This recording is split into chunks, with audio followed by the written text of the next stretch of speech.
Here to talk to you today about the change in Tiger Woods' golf swing and what's been happening since he's been working with Sean Foley.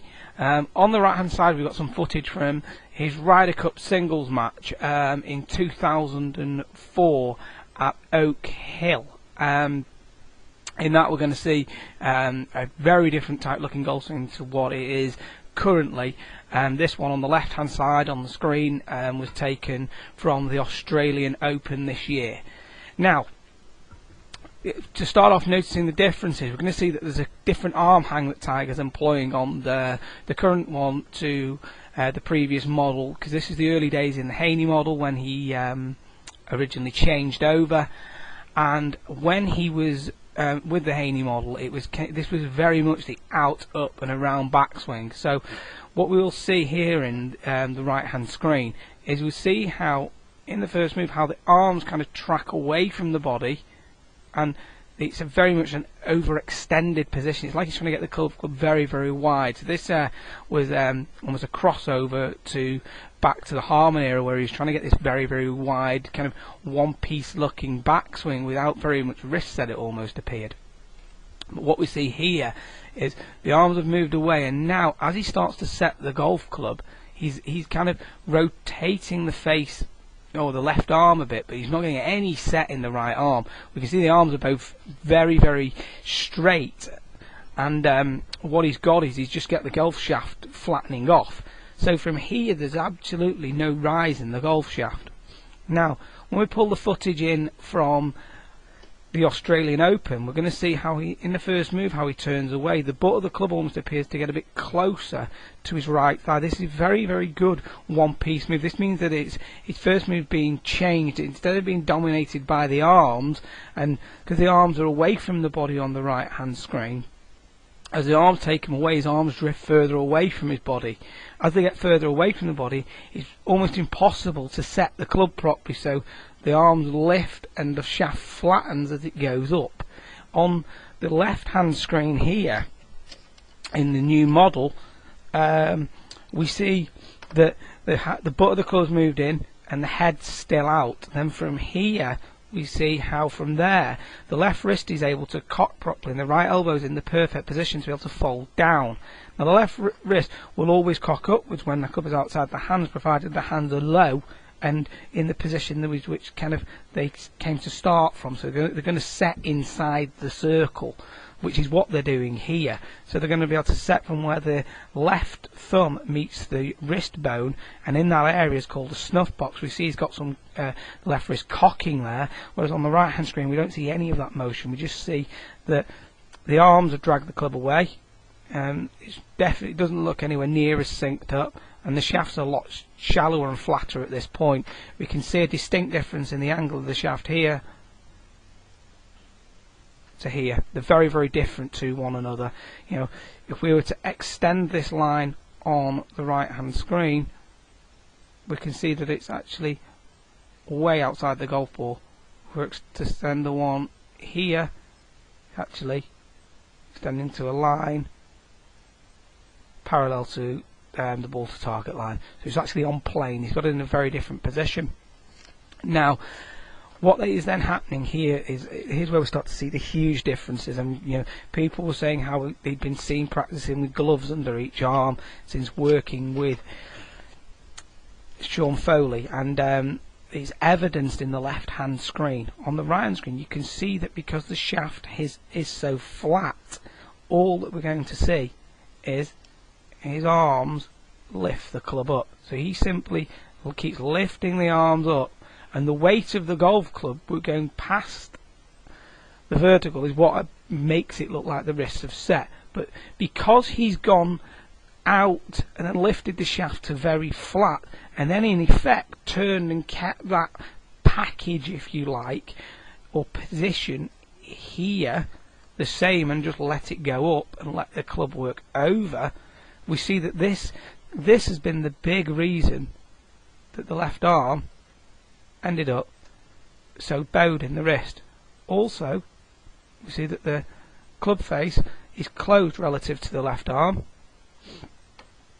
and we'd also see that the left arm's a little steep relative to the shoulder blade.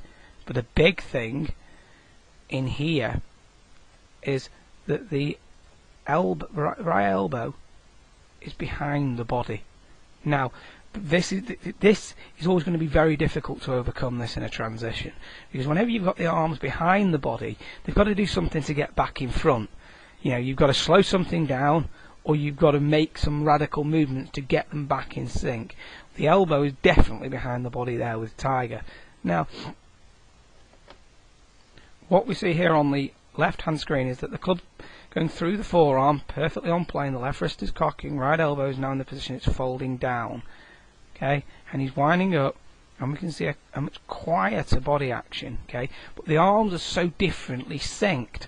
We see here, because the left wrist has been able to cock correctly and inside the circle, so it's had some rotation, we have a slight cup in the left wrist, completely different there. The left arm matches the shoulder plane right here, and most importantly, the elbow is in front of the hip as opposed to behind the hip on the right hand screen. Now, what we then see is on the left hand screen we also see a club face that matches the wrist, so it's a little bit more open. Now, you will always be able to create a cup in the left wrist when you've had a left arm that has rotated correctly, and as that has rotated to open and allowed the left wrist to cock, the right elbow's folded down, which is setting the club, and you get maximum set at the top, and you can create maximum set from that wrist when it's in a cup position. In the position it is on the right hand screen, where it's bowed, you can't create any wrist angles really, and what happened is the club's tracking on very long because it hasn't got any stability, because it's not supported at the top of the golf swing. Now, when we have a look, these look completely different. Now, we're not at all surprising to see a very different transition. We see here how because Tiger stayed more centered on the left hand screen using the Foley model, as opposed to floating over to the right in the Haney swing, we see here how he moves forward, but we see an aggressive turning of the hips. Now, what had always happened over a period of time was that I'm guessing here that in his early days Tiger had been told to turn the hip, you know, a little bit like they say Hogan had said in 5 lessons, you know, the hips start the downswing. Well, what happens is you get a lot of players who, when they start down with the hips outrace the upper body, the club then and the upper body can't catch up, and we end up in the Tiger position here where the lower body's through.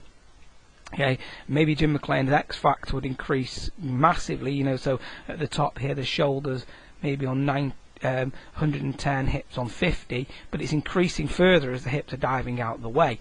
So the X factor number is increased between the hips and the upper body, but when this is happening, he's essentially so far spun out of it that the club's getting stuck miles behind him.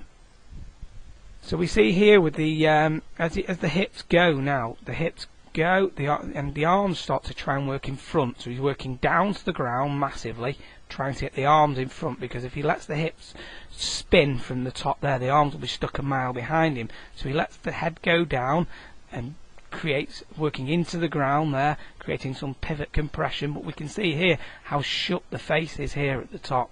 You know, now as he's coming down, we see how much these hips have outraced this upper body. So the upper body is miles right of target, the hips are open here. And the big area for us to look at in a moment is going to be to have a look at this right foot right in here, as it's literally exploding off the floor.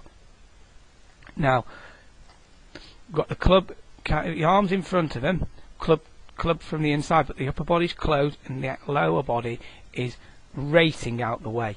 Now, what we see now is as he backs out of it to try and make some room, because his upper body's stuck behind the lower body, the whole body stalls, the body lifts, and the arms explode from behind to in front. And you see the right arm extends to get from stuck behind the body to out in front into an extended position.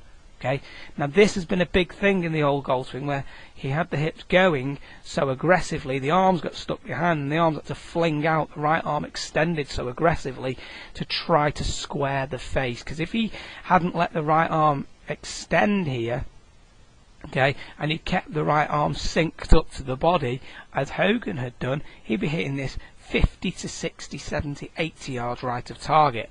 So what he's done here is let the arm go, and then he's really trying to save this with the hands, and he actually pull hooks this off the planet, because we can actually see his target is somewhere in the distance over here. And we see how far left this ball starts in just a moment. But you see with the lower body chasing, you can see why Tiger has hit a lot of blocks, because if the lower body goes as aggressively as it has done for him from an outer sink position at the top with the shut club face, he's going to work, and with the lateral motion off the golf ball, he'll dive back to try and get back over the left side. Then he'll be ahead of it, okay, with the lower body trying to rotate. So then he's going to have to work his head backwards and upwards to create room for the golf club coming through the ball. Then if he releases that, he's going to snap hook, because he's attacking too far inside and backing out of it. So what he does, he defends it and hits a huge massive block, which had been his bad shot for the last couple of seasons. You could see he backed out of it and he had no balance whatsoever to the finish. Now, when we have a look at the swing here from the Australian Open, we can see the arms are in front of the body, not behind. So this is one of the biggest keys to it all. Because the arms are in front of the body, what Tiger's now going to do is, and he hasn't had much lateral motion in the backswing, he's got very little motion to have to make to get over the left side. So he's now over the left pivot point. And we can see that this has been a slight move with the left knee. This is what we saw in practice before he hit shots at the Chevron. But a way that we can see this is you don't see the left shoulder clearing away.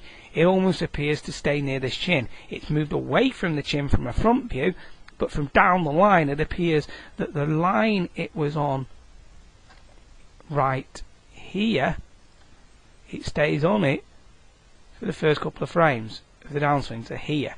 So now he's trying to get over his left pivot point. So he gets over the left pivot point now. Now he's over it, and he's still got his pivot compression, because if you're going to kind of be trying to hit the golf ball without using your hands, hitting it with a passive club face and letting centripetal force and centripetal acceleration look after the club face, and that's what's going to square it inside the rotation, then you're going to have to work down to the ground at some point. If you're going to be someone who's going to be a flicker and flip it and hit it with the hands and arms a little bit like VJ and Phil Mick, what you're going to have to do is they're going to work away from it. So they're going to have very little pivot compression, whereas Tiger's going to have a lot in this one, because you'll see here a very different move. So he comes here, the arms are in front. Now at this point we see the arms are in front of the body, yet the shaft is really shallow. It's equally as shallow, if not more shallow, than the one on the right hand screen. But the one on the right hand screen, we see the foot is virtually in the air, whereas what's happening here is because he's transferred his weight over the left side, okay, and now is going around it, his footwork is improving, because as he moves over the left side, the weight moves to the instep of the right foot, and as he unwinds, it slowly rolls the right foot up. When you've spun the hips and the left hip has moved backwards, the right hip goes forward, the right knee dives towards the golf ball, the heel comes up, and he's in this position that's awfully stuck on the right hand screen. We see here on the right hand screen, arms explode away from the body. Now what we'll see here now on the left hand screen is how he's unwinding, and the right elbow has stayed into the side, so the right elbow is acting as the fulcrum. So what that means is, as that stays there, this acts as the pivot point for the body. So as he's unwinding with the left side, the right elbow stays on the body, the butt of the club's working around, and as the butt of the club working around, the left arm's getting more in line with the left hip. This is what's squaring the face up. He's not actively having to straighten the right arm or turn the right hand down, which is what he's trying to do here on the right hand screen. You very often used to see him trying to turn the right hand down to hit a draw, whereas what he's been able to do here has been keep the elbow into more on the hip right in here, and his right side is fully behind the blow. He's still got the leverage in the right wrist. Another massive thing we're seeing here is how much more synced up the body is here than it is right here. I mean, we're seeing these are massive differences, you know, in terms of body position. You know, Tiger's so far disconnected there and out of sync. So you see here, you see the butt invert back towards the camera. The right hand's very on top of the left. The face is shutting down, and he's working so hard. He's virtually airborne as he's hitting this. You know, his big toe possibly even comes off the ground here at some point on the right hand screen. You know, it's not going to be helping him at all. Whereas here we see such a quieter lower body move. When the club becomes more around, and at the finish we see so much more balance, and the club finishes more across his ears. Whereas here we see him fighting it, and he comes through this old disjointed finish. Arms are flinging away, he's flailing, and his arms are flinging and flailing away because they're using those actively to try and save it and square the club face. On the left hand screen, because everything's been so much synced up in the backswing with the arms in front, as he's got over the left side here, okay, with the club shaft nice and shallow, okay, arms are now in front of the body here beautifully, and now we can allow the butt of the club to work around, and the club's working more in a circle back and around him. So this is going to be much easier for him to consistently square the face up on the new swing than it was on the old one, because the old one had lateral motion off the golf ball, and as we saw then, he got lateral motion back in front of it whilst also trying to turn his lower body so aggressively. Everything was so out of sync, there was no way he could ever square it up. Now, I have a little bit of a grainy image I'm going to pull in now.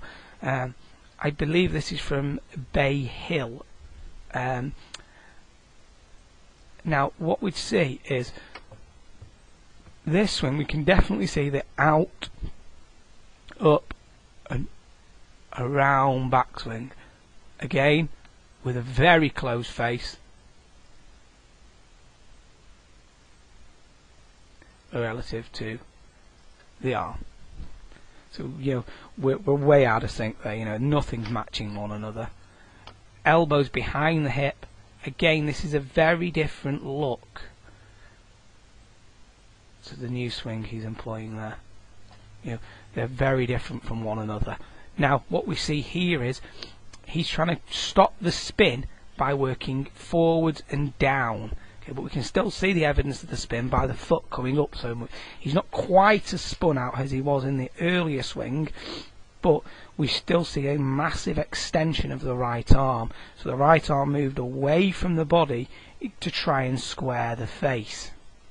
This was a big key move that he was working on for a long time, was to try and actively do that to square everything up. But we see how he had his pivot compression here, went down, right foot went up, exploding onto the toe, and his head went back up to try and make some room for the golf club. At that point, the right arm extends to try and save the shot. Hands are so active. We see the butt of the club inverting back to the camera at this point. Nowhere near the same sort of inversion here. It's more in line with his sternum. This is looking straight back at us. From there,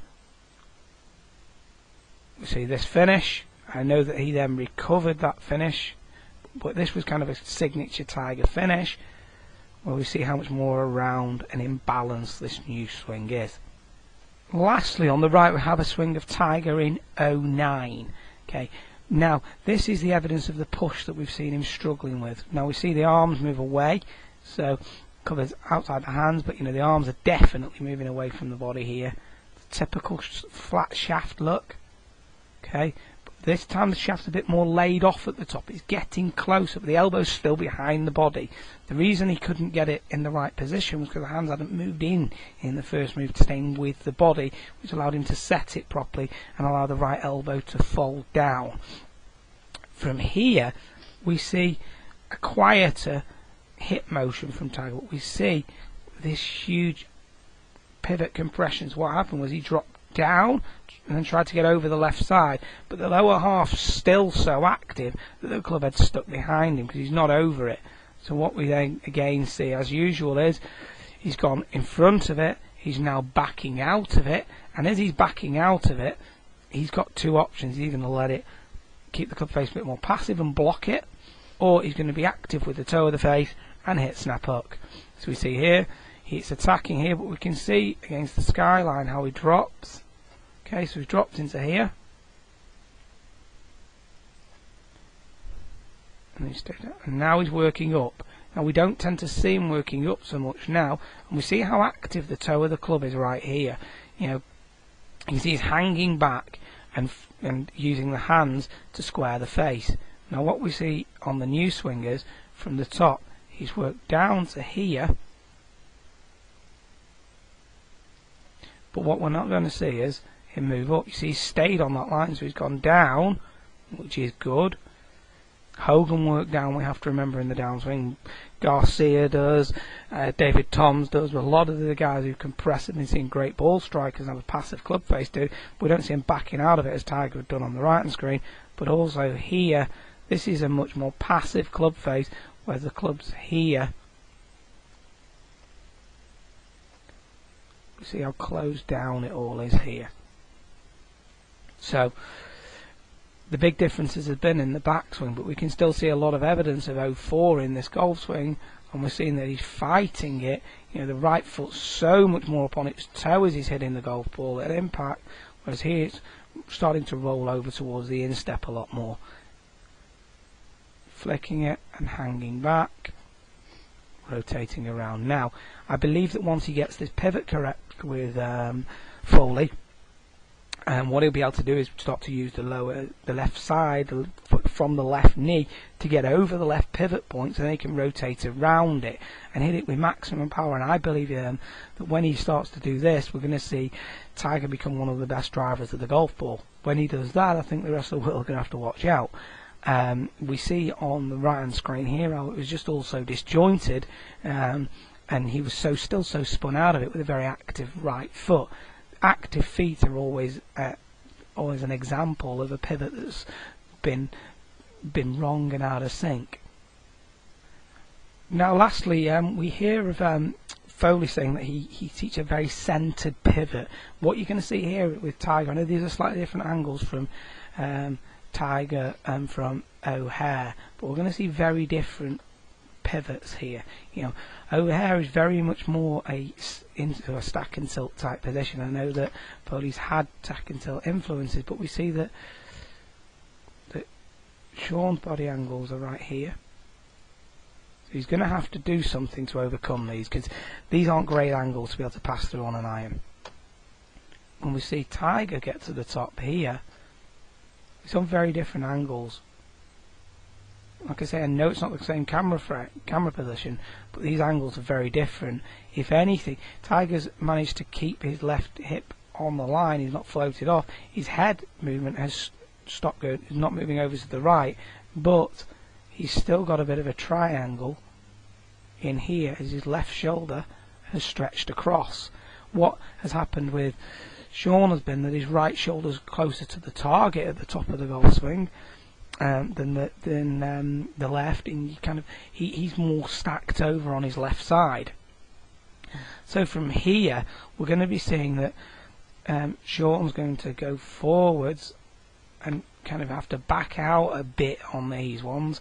He's extending a lot more down the line, so he stays down and extends a lot more here than when we see Tiger. I know he still backs out of this one because it was the early days, but when you see the angles he's passing through on impact, they are still the same ones as they had at the top of the backswing, meaning he's still slightly angled away from the target here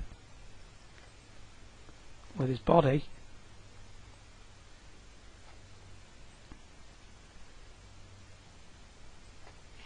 which is the same. You all they've done is just get a little more than this. But he's not had to make any corrections for this, because you have to be your upper body has to be tilted away from the target at impact. All the greats have had the upper body tilted away from the target at impact and the lower body forwards, but with the left shoulder and the left hip and left ankle over the left pivot point. This means that your right shoulder's able to work down and under. This would be my main thing that I see Tiger being different to what Foley prescribes as being his model. Is just this slight difference at the top of the backswing, where Tiger's is still centred because his head hasn't moved over, but his upper body's slightly away from the target in the same way that Hunter Mahan's is. Now the big difference here is I've managed to just pull up a front view here of Shaun, perfectly front viewed. You see his head goes towards the target, and the backswing here based against the tree. We see very different angles of the body. So his body is essentially here on these angles. Okay, now what he's going to have to do is he goes forwards and slightly hangs back with the head to pass through the desired impact angles here. What we see with Tiger is he's on amazing angles here. He then passes through these angles. That's the big difference, is the backswing. So I'm seeing that Tiger's just got a slightly different backswing to Shaun's doing, but I still think that the golf swing that he's doing is so much more rotational now, and the club face is much more passive.